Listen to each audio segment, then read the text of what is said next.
Great. Good morning, everybody. This TIMS webinar is going to be slightly different than typical webinars that we've given for TIMS in the past. Today I wanted to highlight more so some of the changes that will be coming to the TIMS application. I'm going to answer a couple questions first and address a few topics, but then we're going to actually dive into the newly developed site and show you some of the features that will be coming later this spring. So first, let me go to the TIMS application. And if you've been to the TIMS site in the last couple months, you might have noticed this red disclaimer on the home page. This is just alerting you that there are some data issues currently in TIMS that affect certain data sets in certain counties. This is a byproduct of an annual process that we run here at ODOT that may have shifted some of the roadway information slightly. It doesn't affect every county and it doesn't affect every data set. For information on what might be affected, you can click on the new section here and see some of the data sets and some of the counties in which you could potentially see some of these log point shifts. If you have more questions about what is affected and how this might affect your workflow, please go ahead and contact us, and we're happy to help you out. In order to contact us, down at the bottom right-hand side of the application, there's a contact button, and you can just send an email to this tims@dot.ohio.gov, and we'll respond to those emails as they come in. Now, this issue will be fixed hopefully next week or the following week. So sometime either next week or early April, this data should be fixed and you should see this message go away. But for now, just be aware. So I wanted to start by answering a couple questions that were sent in via the webinar registrations. The first question was, will parcel data be included in TIMS? We are currently working with the OGRIP office to identify some parcel information that they are collecting and maintaining at the OGRIP office. We haven't quite figured out how we're going to pull this data into TIMS, but yes, we will have parcel information in TIMS sometime within this year, I would say. The next question was about a % legal field in bridges. I'm not sure if Stephanie is on the line, but there was a request to add a certain field to the bridge inventory that shows the % legal rating for that bridge, for the bridge inventory, and we have added that to our backlog, but currently we're focused on releasing some of these application enhancements, and we will come back to some database development once the application is updated. So we have it on our backlog, and we will address it probably later this spring or summertime. Then there was another issue with logging into the application sent from Anthony. It's hard to tell exactly what that issue is, Anthony, so if you are on the line, please just shoot us a message and then we can help you troubleshoot. All right, I think I've seen okay. So yes, if you have questions during this webinar, please just enter it in the chat form and Victoria will let me know, or I can answer them as we go along. Thanks, Stephanie. Okay, so a couple other items. Like I said, this webinar is going to focus mainly on some of the new enhancements coming to TIMS. If you're interested in getting a more hands-on, in-depth training for TIMS, we have a couple in-person training classes coming up. One is in April, and then the next is in June.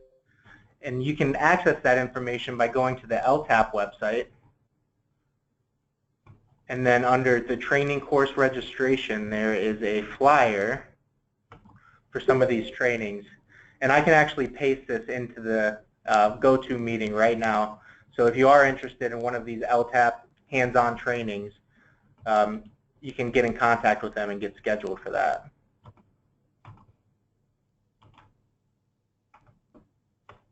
All right.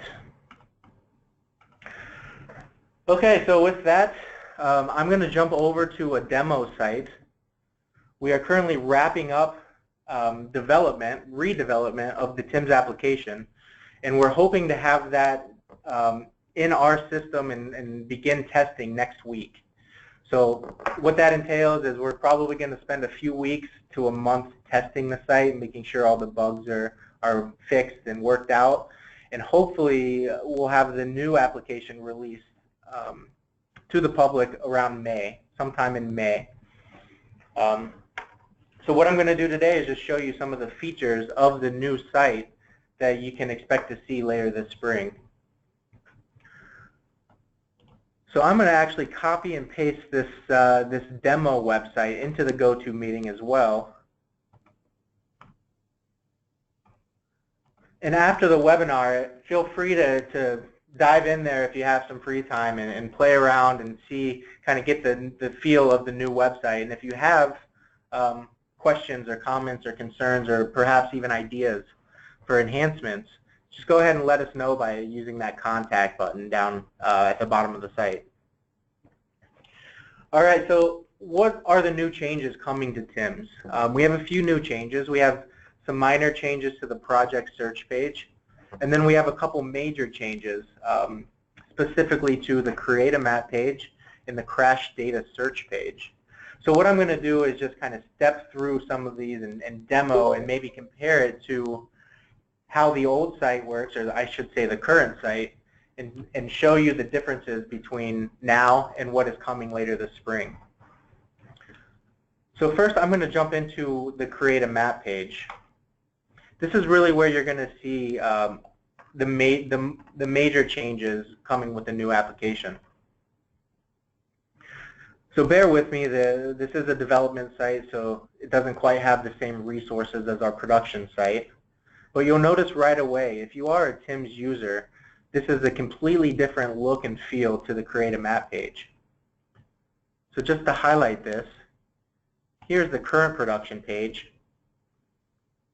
And we have our map window here, our toolbar. You have to scroll up and down to get to your layers. Anytime you enable a tool, you have to scroll down to use that tool. And it just doesn't quite have that flow and the feel that we thought was necessary for this application. So what we've done is we've actually pivoted to a full-size map page.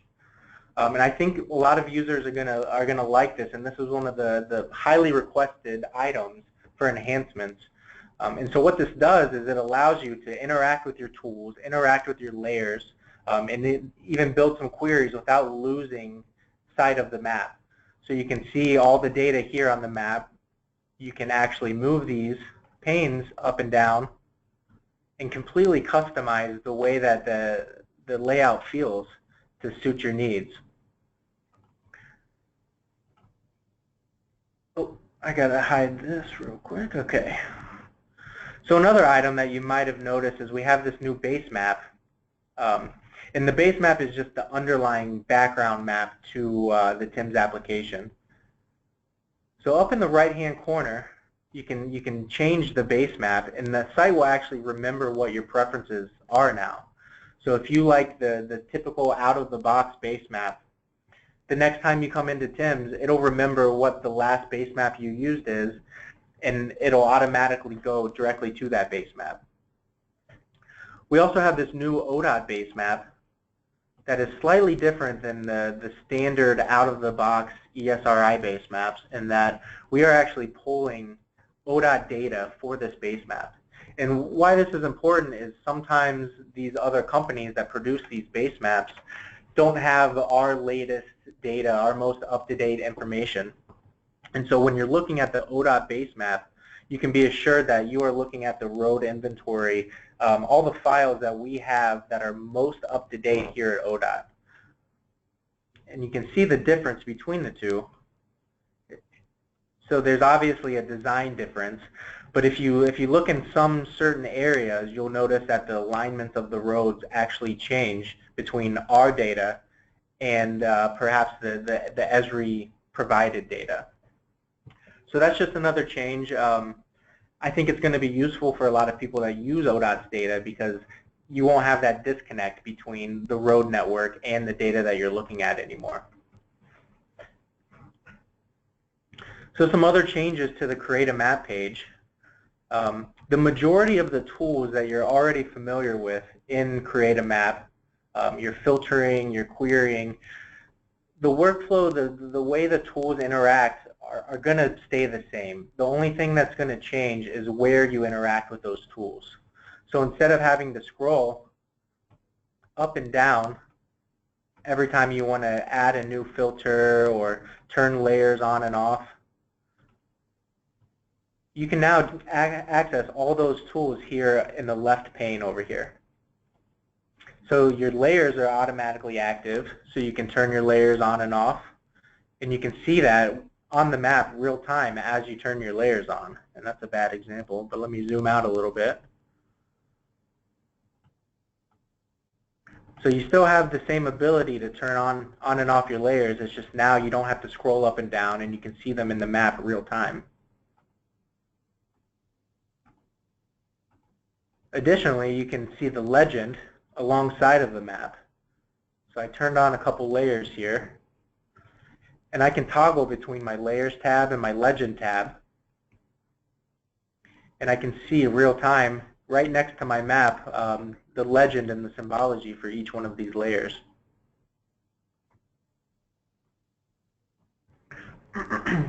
Another big change to the Create a Map page is the Identify tool. So a lot of times when you're coming into TIMS, you just want to click on a layer and get some quick information. It was easy to do, but it wasn't very intuitive before. But now all you have to do is click this Identify tool and just click on the feature on the map. And what that's going to do is it's going to identify from all the features that you clicked on, regardless of which layer that feature existed in.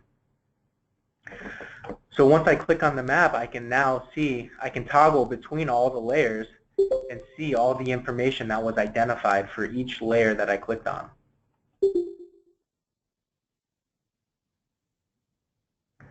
If you want to toggle between the actual features that you identified, you can click the arrows left and right, and you'll see the different features highlighted down here as I scroll through them. And you can see all the attributes change real time as I'm scrolling through my selected features. So what this changes is now you can just come into the map, click Identify, click on a traffic station here, and see all the information in this nice, neat Identify box instead of having to scroll through the entire results table.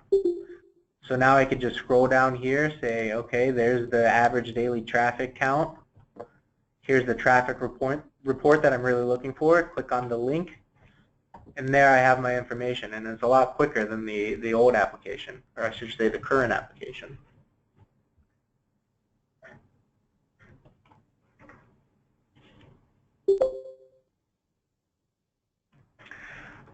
So really the only other changes here in Create a Map, you have your interface, your tool interface changes here.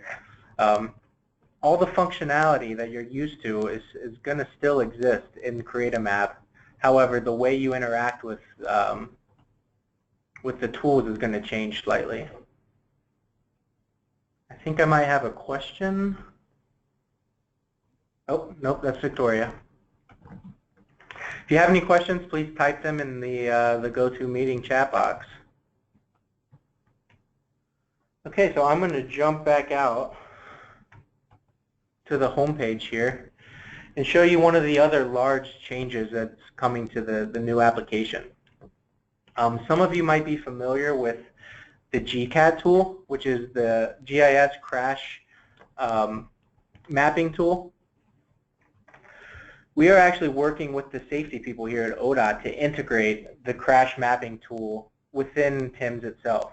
So if you already have a username access to that GCAT crash mapping tool, you will have access to this tool in TIMS once this goes to production. Now, I don't think that the safety folks are going to have the data ready potentially before summertime. So it might be actually in the application, and they'll be doing some training on how to use the functionality. However, it might not go live with data until later this summer. So if you are a crash mapping user, a GCAT user, go ahead and get in contact with the safety folks and coordinate some training on the new crash mapping tool. But what I can do is I can demonstrate this for you, and it's just an added button here on the home page. So it's going to ask you, are you an existing user? You can go ahead and log in. If maybe you need a user account or you forgot your password, all those options are here as well. So I'm going to go ahead and log in because I already have a username and password. And this brings you to a crash data search page. Now this crash data search page is already populated with a query because I've already ran this tool and it remembers what my preferences are. But the way this works is I have all sorts of different queries that I can build and identifiers for that query. And I can build a query of crash information that I want to search from. So you can start by adding a year, and you can add one or many years just by clicking on the year. You can search by month too. And then there's more crash information like crash details. I can see the crash severity. I can toggle different types of crash severities, crash types. If I know the document number, I can type that in. And some other qualifiers like emphasis area, driver vehicle information, and then actually crash location. So you can search by crash location off of county, city, village, or township.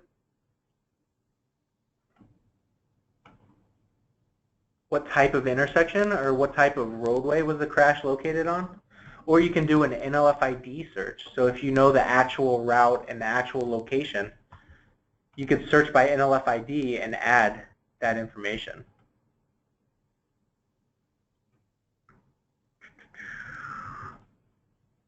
Looks like this one's, there we go. So similar to the LRS tool that's already in TIMS, you can just search for a route and then type in the log points for that route. I'm going to leave that one blank though. And then once you're ready to see this information, you have two options. You can view the data in the map, or you can just download to a CSV all the data that you're querying. Now, there are still some performance issues that we're working out, so I'm not going to click on the view and map right now. But what that will do is that will then bring up the create a map page and show all the records that you've built in your query. Show those records on the map, and then it's going to give you a couple other tools to query that data, maybe select intersections, and really get some more information about the crash data that you built. So if you have any questions about the crash data search, feel free to send us a message. If you think you might need access to this stuff, we'll get you in contact with the right people to get access to the crash data search once this is available in production. Stephen, we do have a question that's come into the chat pod. It's from Tony, and he wants to know, in the current version of TIMS, in the results page, there are question marks next to the column names to help provide further description of the data field. Will this carry over into the newer version of TIMS? Yes, Tony, this will, and we're actually working to bolster those definitions and get better information for you. Now, I don't know that this development site, let me go ahead and try it. So that type of information, Tony, I can see where your question is coming in. But let me just go ahead and identify this. This is not currently going to show up when you use the identify tool. So let me click on, oh, looks like I might have found a bug here. So this is still in development, so I apologize. Let me go ahead and refresh.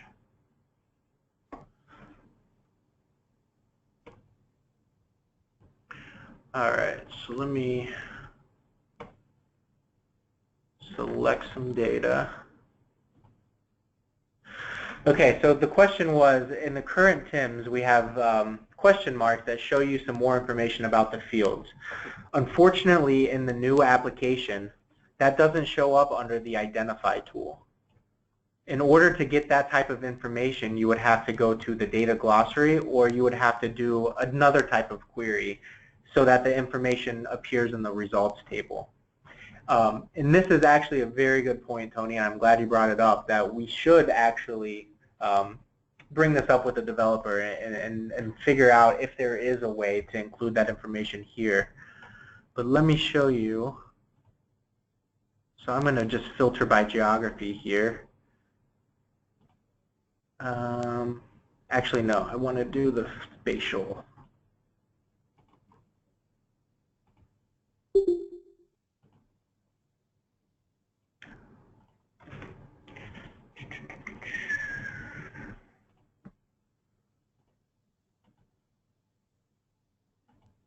Oh man, looks like I'm a little rusty on this tool. This doesn't make for a good webinar, does it? So what I'm trying to do is query this data, and that was it.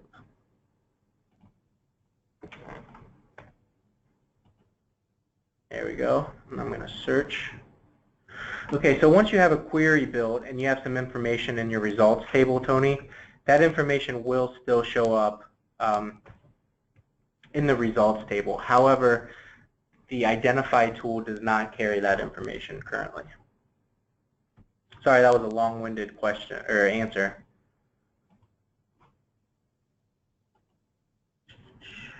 Okay.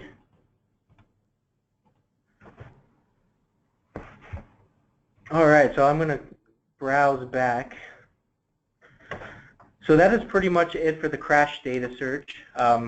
Like Victoria said, if you have questions, feel free to follow that link or send us your questions about the GCAT search.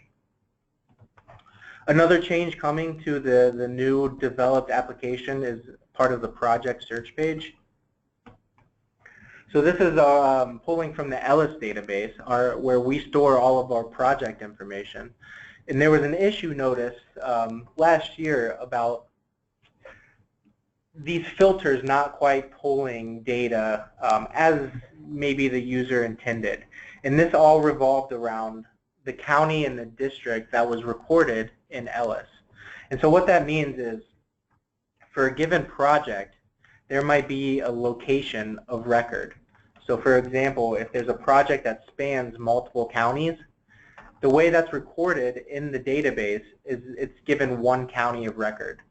So that could cause a problem if you're filtering, trying to find records that exist, the actual work location exists in a given county. So what we've done is actually added the option to search based off of work location or recorded location. So this should default to work location when you come into the project search page. And now you can see that there's actually two types of county and district in the table. There's a recorded location and a work location. Now I would say 9 times out of 10, the projects are going to correspond. The work location will be the location of record, but there are some instances of projects that span multiple counties or even districts to where this would matter. So additionally, when you come into your view details, you'll see that information here as well. But we have a couple other new fields in the Ellis database itself. We have pavement treatment type and pavement treatment category, which are new fields to the Ellis database. I'm sorry, to the TIMS database. So you can also expect that once we get this into production, we will be doing some additional probably map layers to display some of this information on the Create a Map page.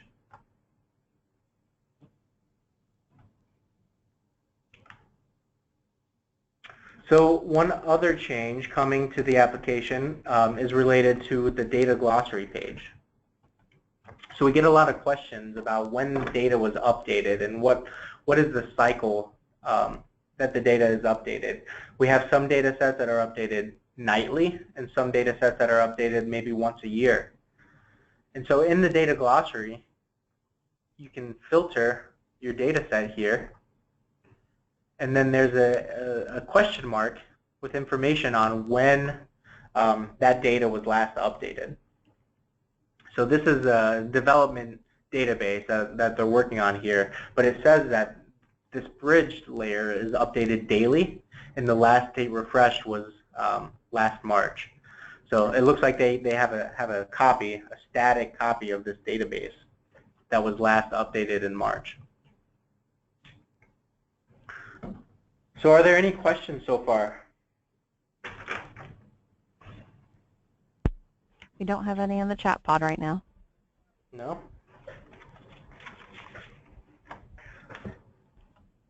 Okay, so that is about all the new information I have about the upcoming application enhancements. If you think of a question after the webinar is over, please feel free to contact us using that Tim's email. I'm going to start unmuting everybody's phone line so they can just ask questions directly too. So if you have a party going on in your office right now, it's all going to come over the phone line. Okay, everyone who dialed in is unmuted. So if you'd like to ask questions, you can, or you can still type them in the chat pod.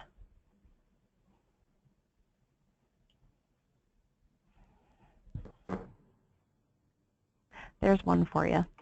Can you discuss what data we can download and in what format? Can it go directly into their GIS? Can they link to it? Yes. So, Stephanie, you can download all the data that we have in Create a Map. I'm going to actually go to the current production application to demo this. But all the data that we have here under layers, you can download. You can build a query and create a map and download that data, or you can go directly to the data download page. So if you're a GIS user, you can select the data sets that you want to download, and then you can export directly to a shapefile or a geodatabase. Alternatively, we have some REST endpoints. If you were maybe a more advanced GIS user that you would like to access directly from our web server. And Stephanie, I can actually provide that to you, but let me just demo that.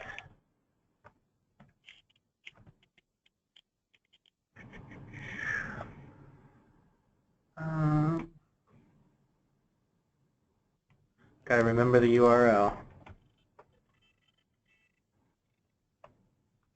All right. So this probably doesn't apply for most people out there. But Stephanie, if you are a more advanced user, you can actually access all of our REST endpoints here directly from our Arc server. So it looks like my Wi-Fi is being a little slow right now. Here you go. Just copy and paste that into the URL. And so what this does is it'll prevent you from having to come back to Tim's and download the data every day or every week. That's actually displaying the live data within these REST endpoints. But if you want, you can just come directly to the data download page and export that data to a shapefile or a geodatabase. Hope that answered your question. Cool. And Stephanie, if you'd like to get in contact with us, we also have WFS map services as well. That'll give you a little more access.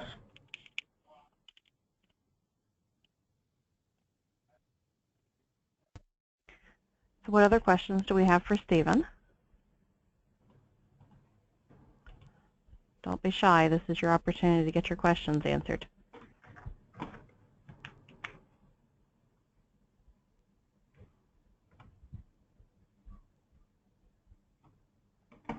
Well, Stephen, it looks like, as always, you've done an excellent job and answered everyone's questions. Well, Tony has one.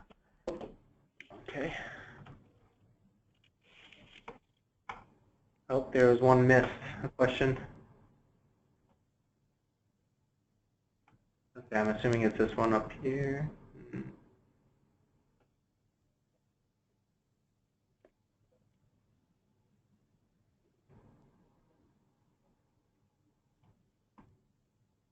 8:30 a.m. Oh, here it is. The REST server is only accessed through ODOT's network or external networks as well. Those REST services, Tony, are 100% public, so you can access that anywhere.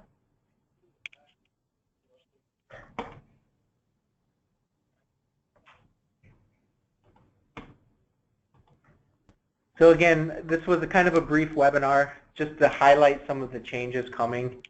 I believe we'll have another webinar in May.